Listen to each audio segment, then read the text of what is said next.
The date for the referendum on Britain's membership of the European Union hasn't even been set. But by the end of this week, there could be 3 campaigns fighting for the no vote. Yes, UKIP's leader Nigel Farage is going to launch his party's campaign and says it's decided not to join forces with either of the others. Why not? He joins us now from Swindon. We can ask him. Morning, Mr. Farage. Good morning. Why not join one of the other 2 campaigns? Why run your own? Yeah, no, I'm not saying that at all, actually. I will work with absolutely anybody. There are 2 rival groups who are bidding to get the official no designation from the Electoral Commission. I'm in touch with both of them. I wish them both well, and I hope at some point they come together. But the really important thing is this.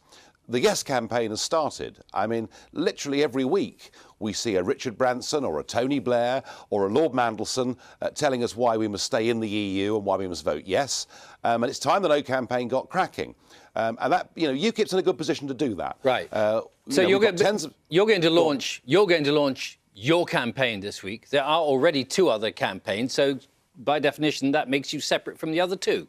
Well, the other campaigns, are not out going around theatres and town halls and putting leaflets through doors. And politics is about a lot more than just being in Westminster and, with respect, doing interviews on television. It's about going out and reaching the people. And UKIP is the only Eurosceptic group with tens of thousands of members, hundreds of branches, and we're going to launch the biggest outreach campaign in the history of our party because we feel people want to have that face-to-face conversation at ground level. So should they be joining you rather than you joining them?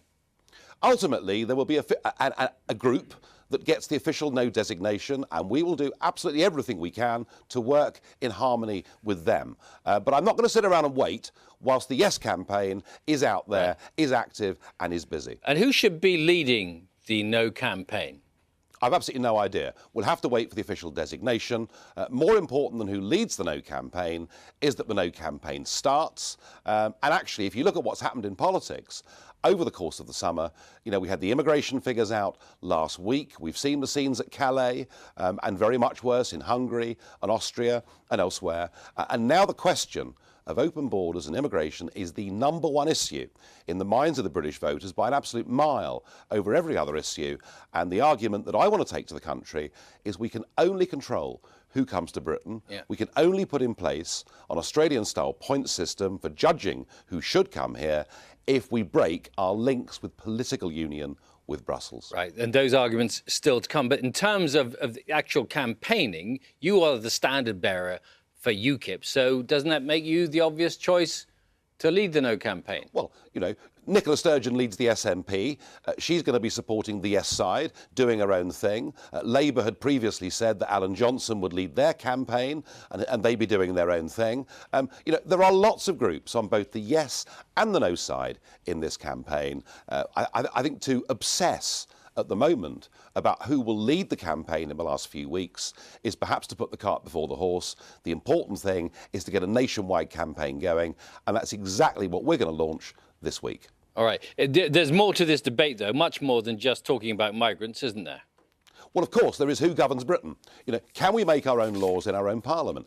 Is it acceptable that 75% of our laws are now made by the European institutions? Is it right that our own Supreme Court can be overruled by courts in Luxembourg and Strasbourg? So you're right, the whole question of democracy and who governs Britain is absolutely vital. And in a sense, border controls and immigration are a subset of that. And the other big issue that the British public are really concerned about, and I don't think Westminster politicians get this, is the fact we're paying in a membership fee of £55 million a day to be part of this political union. And what the vast majority of British people want, they want good relations with Europe, they want a proper, simple free trade deal, the kind of thing that my parents' generation thought they were voting for, but they don't want the supremacy of law to rest with the EU. All right, and that decision, that long debate still to come, as we mentioned. Nigel Farage, thanks very much for joining us this morning. Thanks. After years of cooperation and unity, none but those on the political extremes would question that we are stronger together, safer together than ever we are apart. Now, on behalf of the Independence and Democracy Group, Nigel Farage, 3 minutes. Minister, you received some criticism this afternoon for your comment, British jobs for British workers, but you can brush that aside. Because from the moment you said it, I don't think anybody seriously thought that you would ever, as a British Prime Minister, put the interests of British workers above that of your European dream. And my goodness me, you showed that this afternoon. It's just a pity that apart from UKIP, virtually nobody seems to have bothered to turn up to listen to you. No, you're very popular here. You're very popular indeed, because within a few days of the Irish saying no to the Lisbon Treaty, you had rammed that treaty through the British Parliament, and you've done it breaking a specific... You see, I said you were popular. You did it breaking a specific manifesto pledge that you would give the British people a referendum on the constitutional treaty. Shame on you, Prime Minister, for doing that. You have devalued democracy in our country. You have devalued the trust that voters have got in you as a British Prime Minister. But of course we know the reason why. The reason why is that we would have voted no. You said in your speech that none but those on the extremes oppose European Union. Well, that may be right amongst professional career politicians, but a clear majority of the British people want us to have friendship and free trade with the European Union, but do not want to be members of this political union. You cannot continue against public opinion to build this European Union. If you do it against the will of the people, you are storing up enormous social and political problems for the future. Please, please, let the peoples of Europe decide their destiny. Don't have it done in parliaments like this and parliaments like Westminster. It won't work. And as far as the economy is concerned, you've told us that somehow you're the economic guru. You're the man that can save the world. Well, I remember very well your first big act as Chancellor, when you sold 400 metric tons of gold on the world's exchanges at $275 an ounce. At today's valuation, that would be $10 billion higher. But it isn't just the fact you got it wrong, because we can all get it wrong. It was the fact that you announced in advance how much you were going to sell and on what day you were going to sell it. It was an error so basic that the average A-level economics student, even in these educationally devalued times, wouldn't have done. To add to that, you've destroyed our private pension system. You took away from the Bank of England its ability to regulate the banks and gave it to the tick-box bureaucrats at the FSA in Canary Wharf. And we haven't heard an apology. Your government has apologised for the Amritsar massacre. You've apologised for slavery. You've apologised for virtually everything. Will you please apologise for what you did as British Chancellor, and then perhaps we might just listen to you. Thank you. On this subject, the UKIP leader Nigel Farage also addressed the European Parliament a little earlier, that obviously at the similar time to Jean-Claude Juncker, the European President. Let's hear what he had to say. Mr Juncker, you've simply got this wrong. As I warned you in April, the Europeans' common asylum policy sets its terms so wide that to say that anyone that sets a foot on EU soil can stay, I said it would lead to a flow of biblical proportions, and indeed that is what we're beginning to see. And that's been compounded by Germany last week, saying that basically anyone can come. It's a bit too late now to draw up a list of countries from whom can stay and can't stay. All they have to do, as they're doing, is throw their passports in the Mediterranean and say they're coming from Syria. As we know, the majority of people that are coming, and the Slovak Prime Minister has been honest enough to say so, the majority that are coming are economic migrants. In addition, we see, as I warned earlier, evidence that ISIS are now using this route to put their jihadists on European soil. We must be mad to take this risk with the cohesion of our societies. If we want to help genuine refugees, if we want to protect our societies, if we want to stop the criminal trafficking gangs from benefiting as they are, we must stop the boats coming as the Australians did, and then we can assess who qualifies for refugee status. Nigel Farage there in response to Jean-Claude Juncker talking about a quota that should be divided. Co-President of the Europe of Freedom and Democracy, Nigel Farage, the floor is yours. Well, here we are, on the edge of a financial and social disaster, and in the room today we have the four men who were supposed to be responsible. And yet we've listened to the dullest, most technocratic speeches I've ever heard. You are all in denial. By any objective measure, the euro is a failure. And who is actually responsible? Who's in charge out of you lot? Well, of course, the answer is none of you, because none of you have been elected. None of you actually have any democratic legitimacy for the roles that you currently hold within this crisis. And into this vacuum, albeit reluctantly, has stepped Angela Merkel. And we are now living in a German-dominated Europe. Something that the European project was actually supposed to stop. Something that those that went before us actually paid a heavy price in blood to prevent. I don't want to live in a German-dominated Europe, and nor do the citizens of Europe.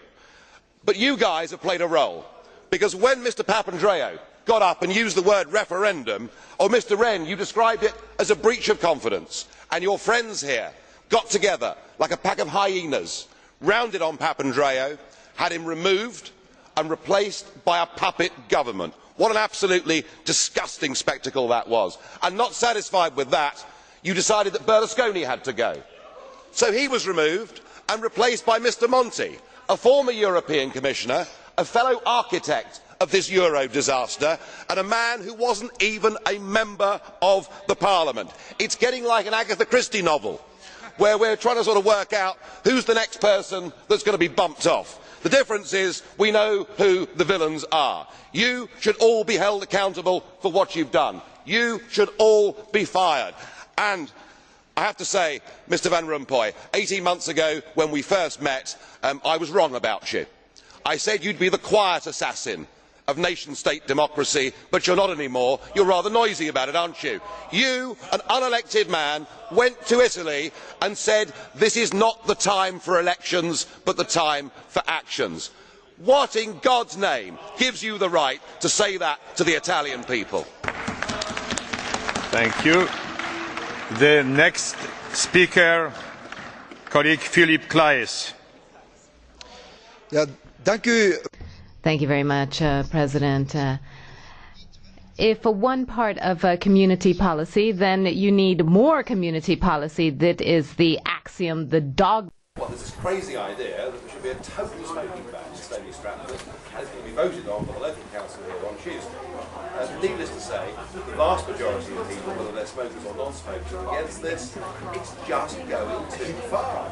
For 4 years, we've had a total ban on smoking in public places. It's led to 50 pubs a week closing in this country, and people's choice being taken away. You know, we can form a club and do virtually anything. We can't form a club and sit in the back room and smoke a cigarette. There's something really wrong with that. So what kind of country do we want to live in?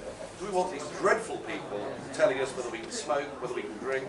We want bad donuts and fish and chips, they're bad for you. Well, the other side might argue is it's to do with litter, to do with kind of how the town looks, to do with health. What are your arguments against that?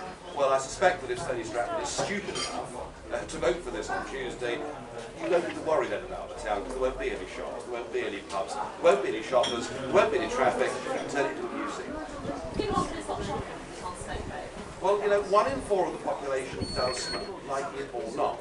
And if people who smoke choose not to come to Stony Stratford, that will have a disastrous effect on businesses that are going through a rough time. If I was a specific person, I might argue that this is actually a bit of a publicity stunt for you, because Nigel Farage turned up on this smoking issue, and then you just Hang on, I'm campaigning against the existing smoking. I want it reversed.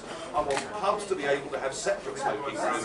The whole essence of liberty is that you can pursue what you want to do, provided it doesn't affect anybody else. I am a campaigner against the smoking ban. What happens if they pass this on Tuesday? What will you personally do? Well, I'll have to make a roll up and smoke it. I think we're so appalled.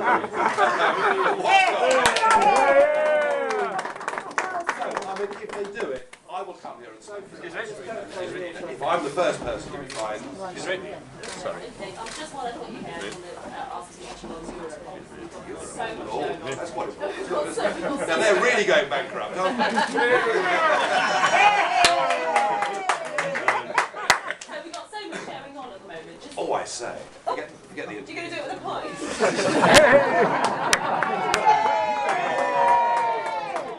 Ban the beer, ban the beer. Yeah.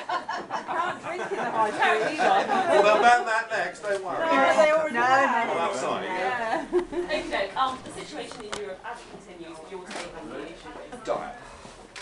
Very, very serious. We've already got something in Greece that is approaching a revolution with hundreds of thousands of people out rioting and protesting. We've got youth unemployment in some Eurozone countries over 40%. History tells you when you've got those sort of ingredients, it's very dangerous indeed. And now the contagion has spread to Italy, the third biggest economy in the Eurozone. The Eurosceptics from day one have said this wasn't going to work. I don't think even we could predict just how dangerous this whole situation was. Slightly silly question perhaps, but what needs to happen? Well, Greece needs to leave the euro, devalue, reschedule her debts, and I know that there are many British banks that are owed money by Greece. If we go on like this, they will lose 100% of those loans. Better to reschedule and get 50% back. And I think, frankly, Ireland, Portugal, Spain, and maybe even Italy too, need to leave the euro. 20 years ago, we were in the exchange rate mechanism. It was a total disaster. It cost 1 million British people their jobs. This was the issue that actually got me from business into politics. The euro cannot work.